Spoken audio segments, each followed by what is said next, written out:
දවසක් කියලා පුංචියාගේ හැමෝටම මම අද ඔයාලට කියලා දෙන්නේ දිශා කියන පාඩමට අනුකූලව මේ දිශා. එදා දිශා 4යි දිශා 4යි දෙකම ලේසියෙන් තියාගන්න පුළුවන්. කවි දෙකක්.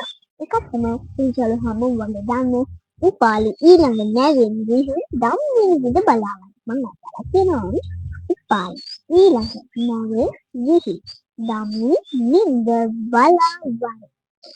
Kaya uno water batiak tada tagina tiwa. Para mo bisa uno water batiak bisa. Dosa indere motive iwa. Iti mo kaide ka. Ito lo alde mo kita mo pakaswen. Sesuatu bahasa kaswen itu terang nak nilan ada sebenarnya. Mo alde sama suaranya itu lah. Itu kalau barang itu kalau suara itu. ඒ සවස්වරවලදී අපිට අහන හැම ප්‍රශ්නයකටම වගේ උත්තර සපයන්න පුළුවන් මේ කවිය.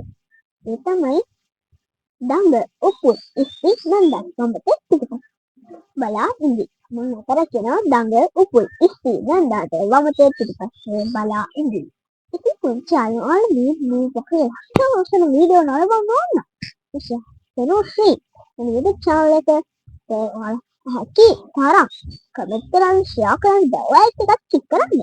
ඉතින් යාළුවෝ හැමෝටම සුබ දවසක් වේවා.